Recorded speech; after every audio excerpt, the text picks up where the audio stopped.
What we were looking to do here is to cobble out enough time to give students the ability to process the EE, and as Anthony mentioned, make it less about just reaching that product, getting it over with, and trying to kind of reduce that tendency as much as we could among our students.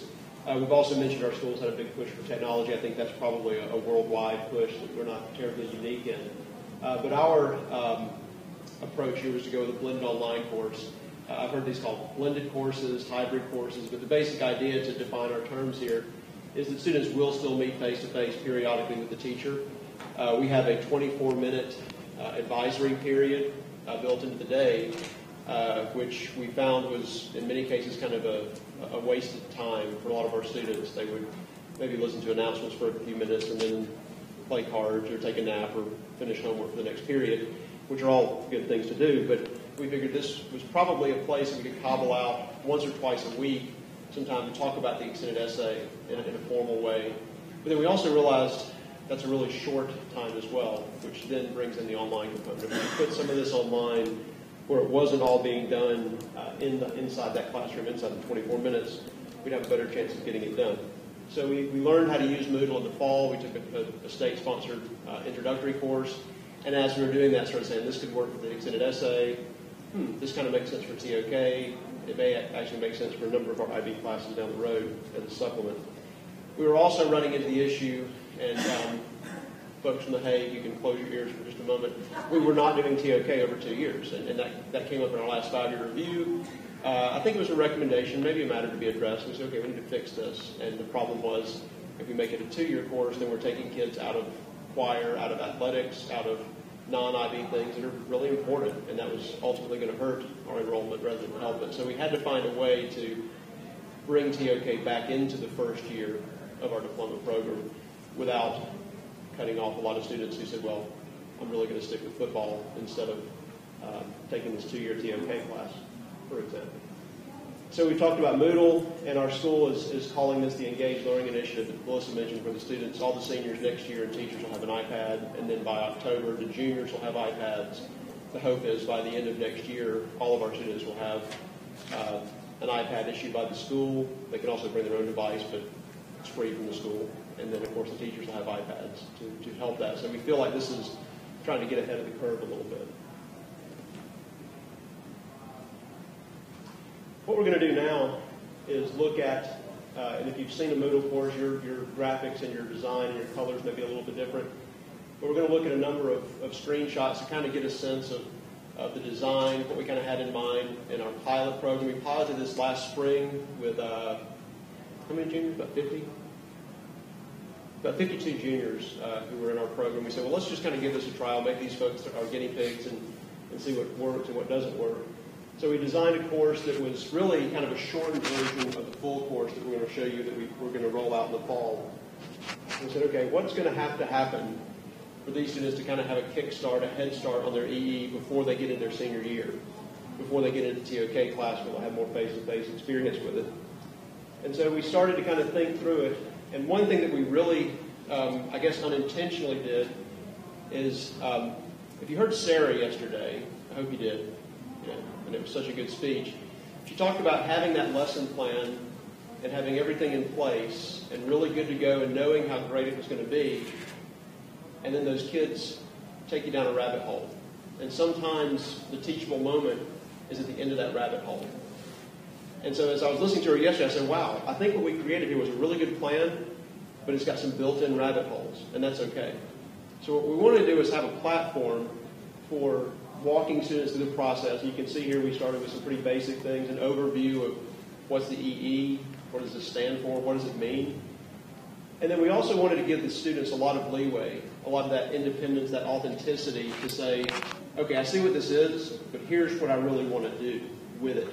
And I think if kids can start to think that way, they're probably doing the process right. Here's what you're telling me to do, and here's what I want to do with it.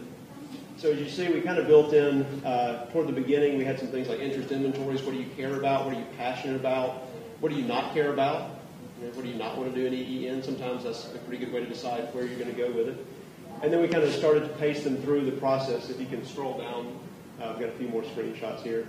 And we made this into about a 7-week trial run.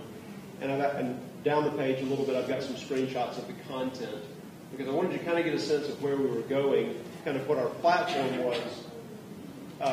In the course of having students enter into the course, having students log in and do the chat rooms or forums, I think they're called in Moodle, uploading documents, we were able to get a sense of how this process is going to work. Melissa was primarily responsible for kind of walking kids through the implementation of this. So I've kind of given you a little bit of look at the design. Melissa's going to talk a little bit about how it went when that variable comes in of the students entering the course.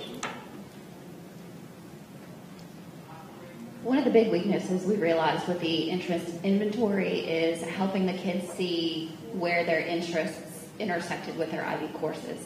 And steering the kids kind of in the right direction. I had one student who was adamant about doing his EE on a video game, and he kept telling me it was an English topic.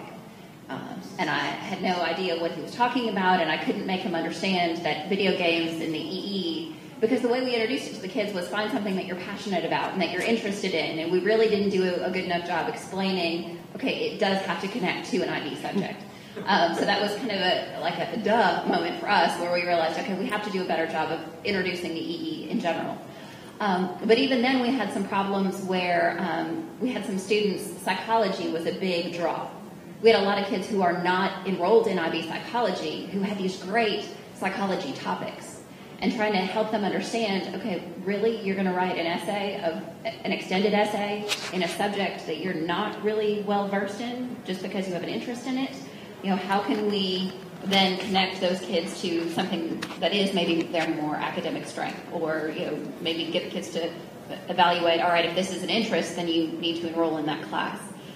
So that was one area where we realized, and we'll show you this when we get to kind of the new and improved course, we needed to do a better job of connecting kind of all of the aspects of IB with the EE. Because for us and for our school, it's been so disconnected from all of the other courses, and it's been okay, well, here, let's pull this teacher aside, and you'll be supervising this kid, but not really seeing how it all integrates and fits together. So that was a big learning moment for us. The other issue was, as Brett mentioned, we did this in about 7 weeks. We did this at the very end of my IB English 11 class. And we were just piloting this. Next year, these students that we piloted this will have Anthony for TOK, and they will do the EE through TOK. So this was just to get a head start, to springboard, but we really wanted to get through as much of the 7 weeks as possible with these kids, and we realized we were pressing them too fast, too hard to come up with a research question without really getting them to understand the whole EE process. And really, we didn't spend any time talking about the learner profile, and we didn't look at the hexagon, and we didn't situate the EE where it's supposed to be situated. It was just, what are you interested in? Okay, let's go. Let's develop your research question. We moved too fast. And our whole goal with this was to really emphasize the process. And we realized that with our pilot, we were emphasizing the little products along the way to the detriment of the process. We found, though, that Moodle has some great features to really help the kids with the EE. We loved the forums. And so the students had requirements where they had to post questions, whether it was about their interest inventory or the EE guide. We made them read sections of that and then discuss it online. And then the three of us kind of monitored those discussions and were able to interject and steer the kids in the right direction. And that was really helpful. Those kinds of discussions would have taken a lot of class time that we didn't have. And so to get the kids thinking, and we set a midnight deadline for assignments. So they could work kind of when they like to work at the very last minute in the evenings. So that was a benefit. Another feature, and I don't know,